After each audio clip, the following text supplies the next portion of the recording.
हम लोग पढ़ते हैं क्षेत्रमिति से। क्षेत्रमिति का जितना भी सूत्र है ये सब क्षेत्रमिति का ही कहलाता है।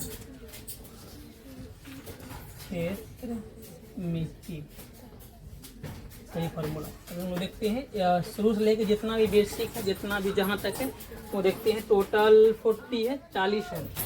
उसमें से पहला देखते हैं वर्ग का क्षेत्रफल। तो वर्ग का क्षेत्रफल होता है भुजा स्क्वायर। फिर वर्ग का परिमाप, तो वर्ग का परिमाप होता है 4। वर्ग का परिमाप होता है 4 गुना भुजा।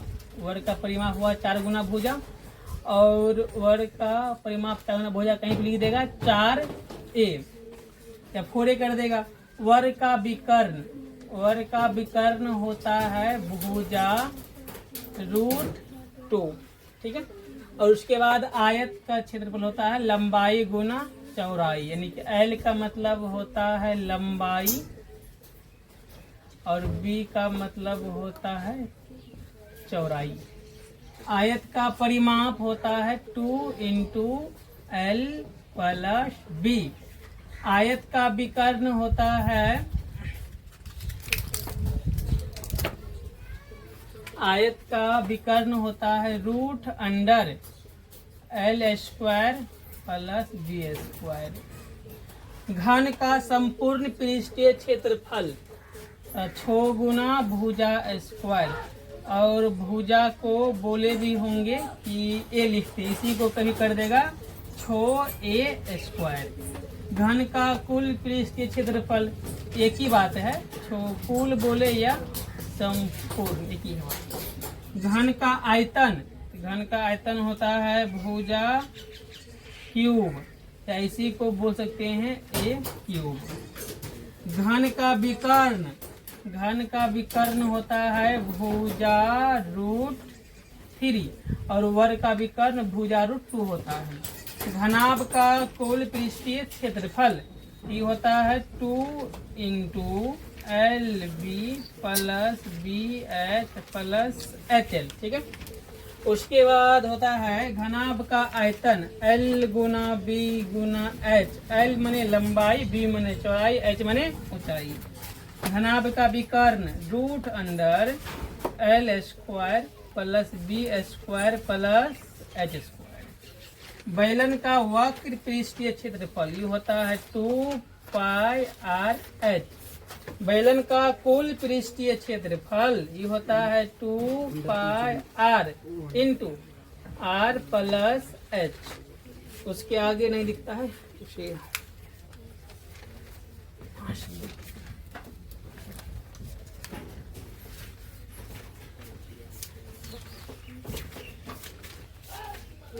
आगे है बेलन का आयतन। बेलन का आयतन होता है πr²h। फिर शंकु का वक्र पृष्ठीय क्षेत्रफल, शंकु का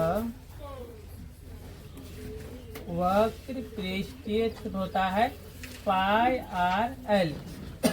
फिर शंकु का कुल पृष्ठीय क्षेत्रफल, शंकु का कुल पृष्ठीय क्षेत्रफल होता है πr × R + L। आगे देखते हैं शंकु का आयतन, इसका होता है 1/3 πr²h। शंकु के छिन्नक का वक्र पृष्ठीय क्षेत्रफल πl × R1² + R2²। इसे ऐसे भी लिख सकते हैं πl × बड़ी R² + छोटी R², ताकि दोनों में अंतर डिफरेंट होना चाहिए। शंकु के कुल पृष्ठीय क्षेत्रफल तो πl × R1² + R2² plus π × R1² + R2²। शंकु के छिन्नक का आयतन तो 1/3 πh × R1² + R2² + R1R2। अर्धगोला का वक्र पृष्ठीय क्षेत्रफल इसका होता है 2πr²। अर्धगोला का कुल पृष्ठीय क्षेत्रफल 3πr²। अर्धगोला का आयतन 2/3 पाई आर क्यूब। गोला का संपूर्ण पृष्ठीय क्षेत्रफल चाहे कुल तो होता है 4 पाई आर स्क्वायर। गोला का आयतन 4/3 पाई आर क्यूब। त्रिज्यखंड का क्षेत्रफल तो θ/360 गुना पाई आर स्क्वायर।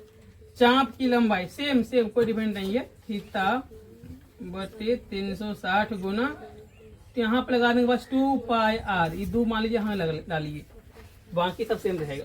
वृत्तखंड का क्षेत्रफल तो वृत्तखंड का क्षेत्रफल को यहाँ लिखते हैं θ/360 गुना पाई आर स्क्वायर -1/2 गुना भुजा स्क्वायर साइन थीटा।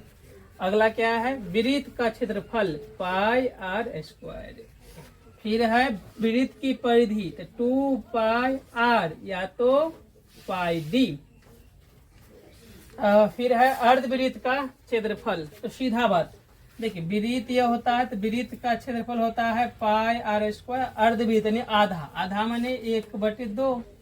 फिर अर्धवृत्त की परिधि, अर्धवृत्त की परिधि तो अर्धवृत्त की परिधि होता है, यहाँ पर लिखते हैं, लिख रहा है, अर्धवृत्त की परिधि होता है r इंटू पाई प्लस 2 या तो पाई आर प्लस डी।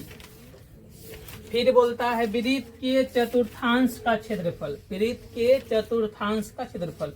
मान लीजिए कोई वृत्त है, इस वृत्त को 4 भाग बांट दिया तो वृत्त का क्षेत्रफल होता है पाई आर स्क्वायर और चतुर्थांश माने 4 भाग में 1 भाग 1/4 पाई स्क्वायर। फिर दिया है समबाहु त्रिभुज का क्षेत्रफल, समबाहु त्रिभुज, समबाहु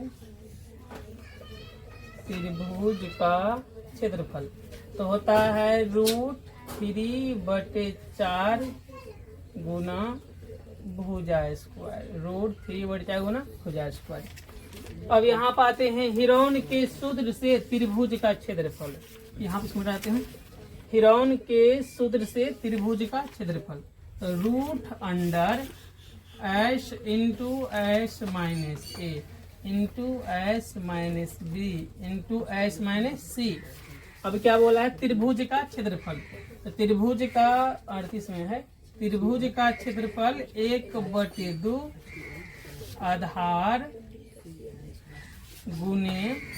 गुना ऊंचाई, ऊंचाई को ही बोल देते हैं शीर्ष लंब। इंग्लिश से बोले तो 1/2 b गुना h। ठीक है। आए क्या है, अर्ध परिमाप, अर्ध परिमाप हिरौन में काम आता है, 39 में है। अर्ध परिमाप S बराबर a plus b plus c बटे 2। यहाँ पे है द्विघाती सूत्र यानी x बराबर तो -b plus minus √b² -4ac पूरे बटे में 2a। या इसी को इसे करते x बराबर -b प्लस माइनस ये जो b²-4ac होगा d बराबर बटे में 2a। ये भी खत्म हो गया। हम लोग को 40 क्वेश्चन हो गया क्षेत्रमिति से, जिससे क्षेत्रफल, आयतन, परिमाप, परिधि सब में होता है, तो खत्म हो गया।